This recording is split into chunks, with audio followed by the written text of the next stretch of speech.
Hi everyone, welcome to the first of the Behind the Business podcast. I'm Stuart Cave, powered by EXP, and today I'm joined with Becky and Dan, who are local entrepreneurs in East Grinstead. Hi. Hello. Hi, Stu. How are you doing? Good, thank you. Excellent stuff. So why don't you tell us a little bit about yourself to start off with? So I'm Dan, I'm one of the owners here at Gatwick Escape Rooms over in Horley. Obviously I do live in East Grinstead, but we ventured out of the town a little bit when we were looking for spaces because East Grinstead at the time was very full. There wasn't many places available to go to, so we ended up in Horley, and yeah, we started up Gatwick Escape Rooms. Fantastic. And how's it been so far? Busy. Which is really good. Yes. So Gatwick Escape Rooms, tell us a bit more about what it is, what it does, who it's aimed at, and I suppose why you've started this business. So it is an escape room business, and we started it because we have a love for escape rooms. So we travelled the country all around the area going to escape rooms, and we found that they were always busy. We couldn't just randomly say, oh, let's do an escape room. We'd try and book one, and there was always, everything was blocked out, sold out, so we couldn't physically do it. So we thought, this is a good market, and because we thought, as we loved them so much, this is something we wanted to try ourselves. So we created Gatwick Escape Rooms. It's part of a franchise, which is based in Essex, from the No Escape franchise. And we've got a copy of some of their games, and we've added our own games, and also added our own touches to the games. That's fantastic. And we're aimed for pretty much anyone from 6-year-old all up to 100-year-olds. It's perfect for all families. Everyone getting together, friends, families, couples, groups, adults, kids, the lot. So we have a lot of birthday parties, a lot of kids parties, lots of adult birthday parties. I think our oldest guest so far has been 98 years old. 98? And our youngest has probably been... Neither. Really? It would have been 3 months old at the time, I think. 2 weeks old. 2 weeks old. Brilliant. So this is one of your rooms here. What is this room? This is Aunt Edna's house. You're looking after her cats for her while she's out, and they've all gone missing, so you need to find them before she gets back. And as you can see, it's very bright, colourful and catty, so she is known as the Crazy Cat Lady. So yeah, it's a very fun game for all ages. That's brilliant. So I've actually tried this one, and this is probably one of my favourite ones. It's quick, it's fun, and it's actually a really good introduction to Gatwick Escape Rooms because it gives you a good taste of what an escape room is. It's not too difficult, but it's a whole lot of hectic fun.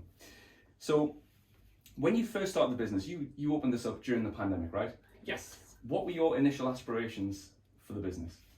So originally we did plan to just open with sort of 2 games and then slowly build on that and make it bigger.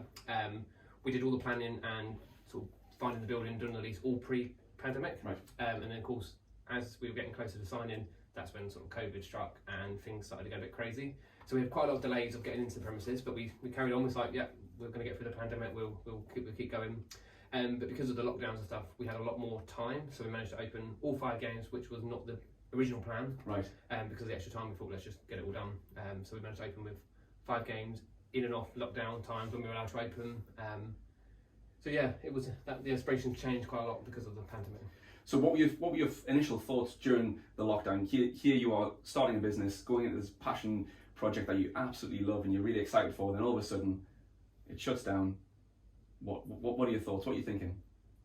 Well, from my point of view, we thought, okay, this is going to be maybe a 2-week shutdown, like they said. We'll be back open in a couple of weeks, maybe 4 to 6 weeks. We'll all be back open and business as usual, carry on. It's all going to be fine. Obviously that started changing because lockdowns were then getting longer. There was no sign to the end. There was no cures, there was no vaccines. It was a bit of a scary time. We were like, have we made a mistake? Obviously during that time we did get some help from the government and places like that, and the landlords were very kind to us, so they sort of gave us rent relief breaks and things like that to ensure that we can continue to sort of go forward. And yeah, we just stuck with it and carried on going. That's one of the big things I've heard from other local businesses, that the landlords who run the properties themselves have been a key part in their success in terms of, like you said, the rent relief, or just being a bit more flexible in their approach, because it allows you to succeed as a business, and your success obviously naturally bleeds out into the community where there's going to be more success. So am I right in thinking there's another project that you just started here in Horley as well? Yes, we have just purchased the old nightclub that was in Horley, which is a very large venue. And it's been very empty, I think, since 2012. Oh. Which we are bringing in a new indoor mini golf and a sort of gaming cocktail bar style thing. So we have things like shuffleboards, pool tables, tabletop football, and what other games we've got? Interactive darts, AR darts. Yeah. So obviously that's going to bring more jobs to the town and hopefully more people back to the town. This is excellent. This is exactly what we need for independent local businesses who are looking to build in the communities, employ local staff who are going to be inspired like we're inspired to start your own business here as well. So with being in the local community here in Horley, and obviously living in East Grinstead yourselves, what are some of the things you'd love the local communities to know about this business, about your future plans and prospects that you have going? What are a few things you might want to know? Obviously, one thing here is obviously we try and employ it as local as possible, so we are giving jobs to people in the area. I know during the COVID time, we had a lot of people that were in other aspects of businesses like theatres and things that were all shut. So we gave them almost kind of like a lifeline, so we gave them work. They carried on working here, which obviously helped a lot of them through, pay their bills and stuff. So yeah, we're always trying to apply and look after the community. Amazing. You want to add to that? Yeah. And I guess finally, your business experience so far, what are some little key bits of advice or insights that you could offer to other local independents who are just about to make the step or who have just made the step? What are some insights you could share? Go for it. Yeah, I mean, definitely go for it. It's definitely one. Obviously, there's obviously a lot of planning and stuff involved. We make mistakes. We've made plenty of mistakes during this thing, so we have learned along the way. But it's kind of hard to put insights because we know mistakes we've made like during this project. So and I guess it's specific to your business. Specific to this business, so we think, oh, okay. Well, especially when designing and building escape rooms, we have found we've bought things we didn't need, and it's obviously cost money, or things that just don't work. But they're more specific to this sort of escape room business. So. But obviously, in regard to business as a whole, there is just so much advice out there. Lots of free advice from independent people that will help.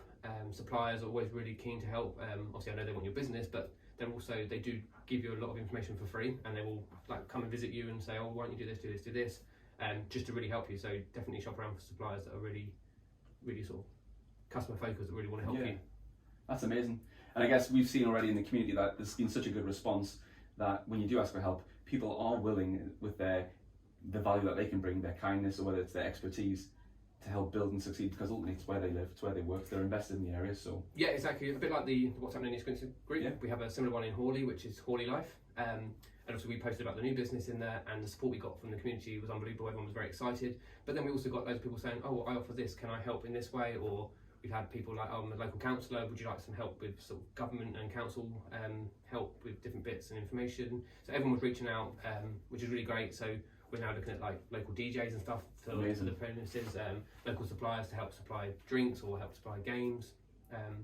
We've been approached by a local indoor tabletop football team. They're based in Gatwick, and they've got a professional league, and they basically said if we would put a table in for them, they would all come and do their training there and have practice and maybe tournaments and stuff. So the community are all getting involved, which is really, really great. That's it. I think when people start to understand, okay, there might be a disconnect or a perceived disconnect between the council or the powers that be and you starting a business, but it's just a matter of communication, really, isn't it? Really? Yes. Yeah. I think the council will always help. I think you just do need to do quite a bit of chasing and just keep at them, but they will eventually help you. Brilliant. It's just maybe not the quickest. So how do people in the local areas contact Gatwick Escape Rooms to book a game? So we have a range of ways. Obviously, we've got internet, phone bookings, and also people walk in. Like people just walk past and they see the shop and they come in. We try and get involved in like town days. So there's the different charity days or events. I can't remember the name of the people. What are they called? Hats, yeah. Yeah, Hats in Horley, which is some sort of charity-run organisation. Horley, they do different event days in the town, so we try and visit them, get a stand up, just get out in the community. Amazing. And then we offer normally vouchers and stuff for schools for their charity, whatever the schools do, the fundraising days. That's it. Yeah. So we obviously always help the local ones in Horley. Absolutely fantastic. So you got 5 games here? 6 games. 6 games. 5 games in one van? Yeah, 5 physical games inside the building, and then we have 1 mobile escape room that can be played here or can go out for weddings, birthday parties, things like that. Amazing. Well, Becky and Dan, thank you so much for your time. And thanks for coming on the first ever Behind the Business podcast. Exciting. Thank you very much. Thanks.